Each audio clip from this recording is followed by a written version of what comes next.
What's up, world? You are welcome to Nestele. Today, we're going to be discussing how to make friends and influence people by Dale Carnegie. This book was written in 1936, and till date, it is considered one of the books that you should read if you plan to be successful as a person. This book is wonderful and is totally worth whatever noise you may have heard about it. Now, if you're interested, please grab your popcorn, grab your friend, come over and let's chat. So if this is your first time here to Nestele, I'm Nez. Thank you so much for coming by. Every Monday and Friday I have something new that we can discuss, and you can decide if you want to read it or not. But the idea in the end is to just sit down and talk a bit about the book. Then that would help you to decide whether you should go ahead and read it or not. And of course, my subscribers, I love you guys. You guys are the bond. First of all, before I start, a shout out to Kenneth OVO. You gave me a beautiful text that I could read. For those of you that were not here in August we discussed books on mental health. I'll try and put a link over here so that you can see the playlist, the books that we discussed last month. And Kenneth gave me a suggestion. I wasn't able to read your book, Kenneth, because the book is only available on Amazon. If I ordering it on Amazon, it's going to take me forever to bring it here to Nigeria before I'll be able to read it. So that was the reason why I didn't read the book. But other than that, thank you so much. I always love the suggestions. Thank you for coming by. You guys are the G. Okay, so if you haven't already, please like the video below and then let's begin. How to win friends and influence people. This book is the bomb. Okay, what I like about it is it's very story-like. There are different stories and examples that he uses to buttress his points. That's Dale Carnegie. And the book is just it's so good. First of all, he picked out things from American history, picked out things from regular history, and then things that just happened around, and things that even happen around him in general, and he just picks it up and turns them into examples of how to win friends and influence people. The beauty with this book, though, is that it doesn't just apply to, so when you talk of success, it doesn't apply to success in the office. It's success in your relationship at home. That's talking to your kids, talking to your partner, that's business partner and your partner at home, and then talking to people at work, and then just talking to random strangers here and there. So I'm going to just talk about 4 points that I believe that basically covers most of this thing. But trust me, this doesn't scratch the surface. But I'm just going to start, and of course, laptop is here and I'm going to be reading from it. So let's begin. So the number one is to make people open to you. Okay, first of all, we know when you make people open to you, the possibility of winning them over to being friendly with you. I think this actually does tend to affect sales more, but I also think it's very great for things like kids. If you're trying to convince a kid to do something they don't want to do, if they open to you, it is easier for you to sell the idea of them doing something. And he basically gave 2 examples. First of all is the dog. The dog is considered a man's best friend. If you're a dog lover, I think you understand this. I have a dog and I love dogs. The thing with dogs is that dogs are always happy to see you, no matter how mad you are at them, or no matter how bad your day is, or how bad your dad day is. Once they see you, they wag their tail, and they're very excited to see you. They jump and jump and jump. Like my dog, sometimes when I come, when I'm all dressed up, when we're dressed for party, right? Or one way, and this dog just wants to jump on you.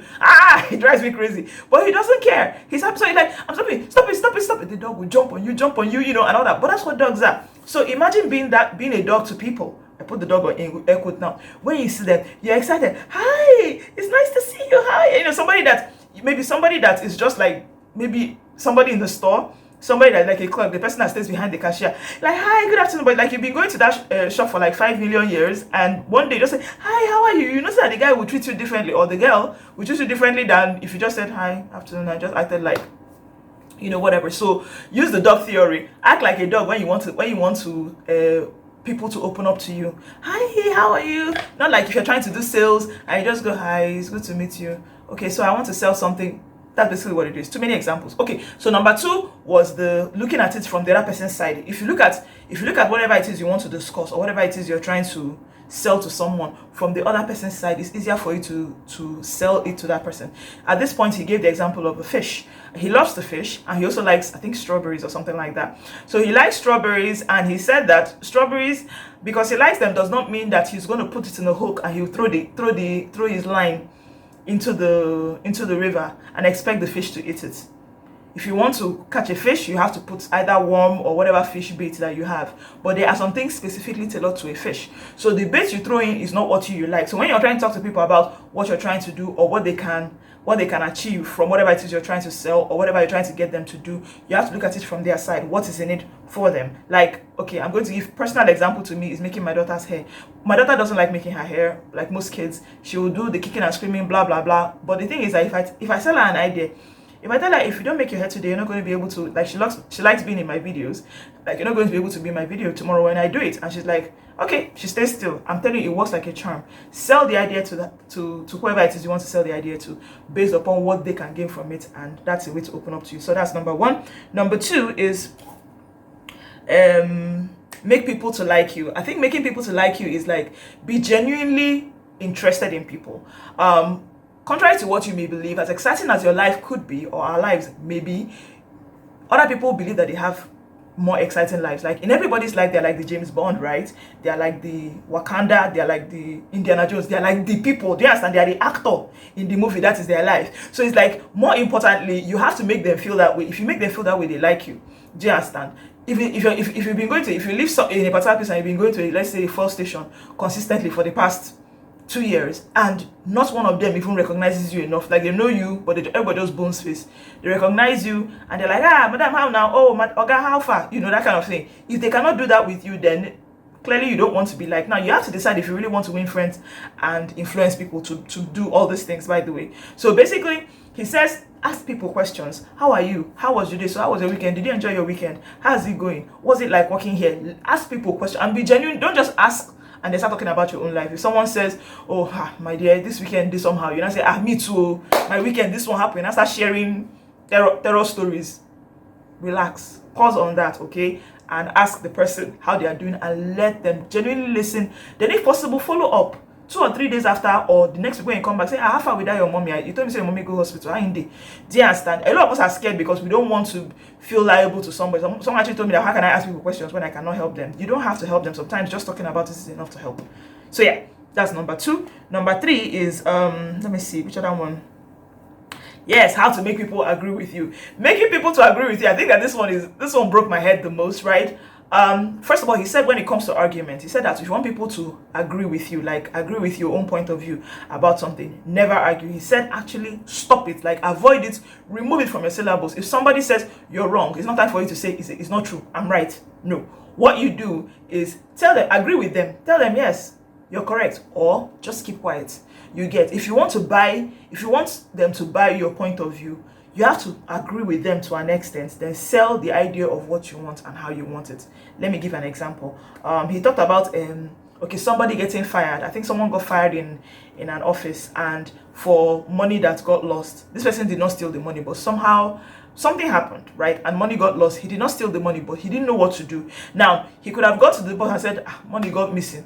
And the boss would have said, hey, you stole the money. And she say, no, I didn't steal it. To me, I cannot steal. My father cannot steal. Nobody in my life steal. They grace me. You know, all that is just going to buttress the point that, see, you stole something, or you're just being very dramatic. And it's going to heighten the other person's emotions. So what you can do is say, see, I don't know what happened. I honestly don't know what happened. I did not steal this money, but I honestly don't know what happened.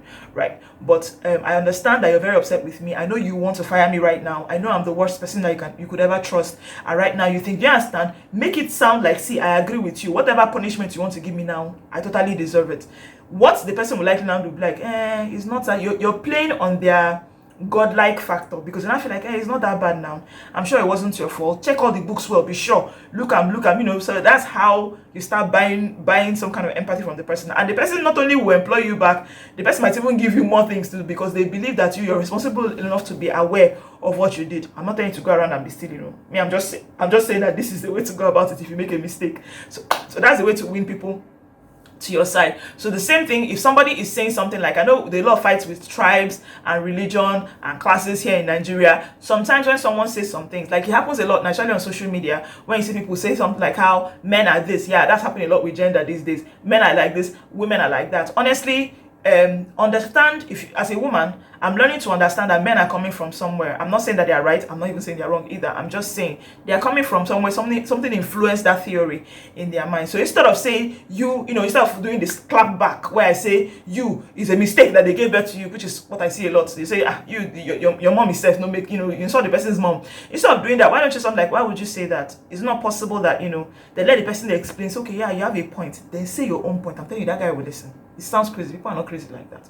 Okay, so that's number 3. Now number 4, which is definitely not the last, is I think it's changing people's minds without offending them.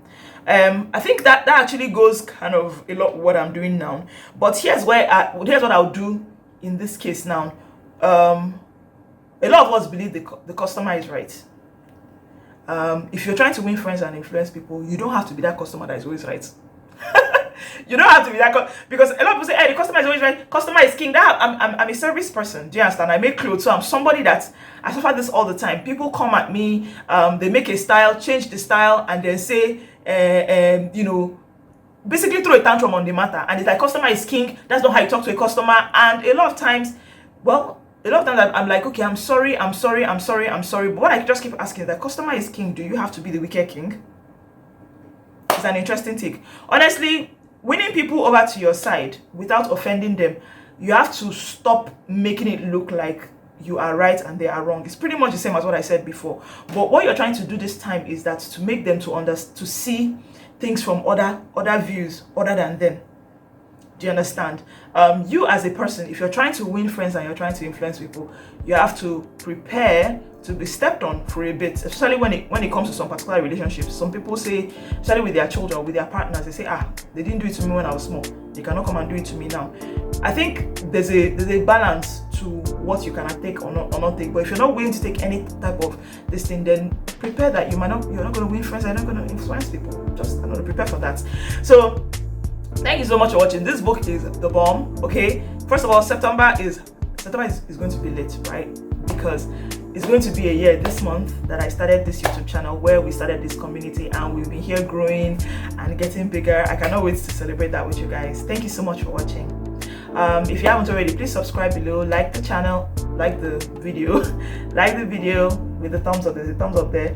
Like the video, and share to everyone. Then leave a comment below if you've read this book before. Let me know what you learned from it, because the layers in this book are massive. There are a lot.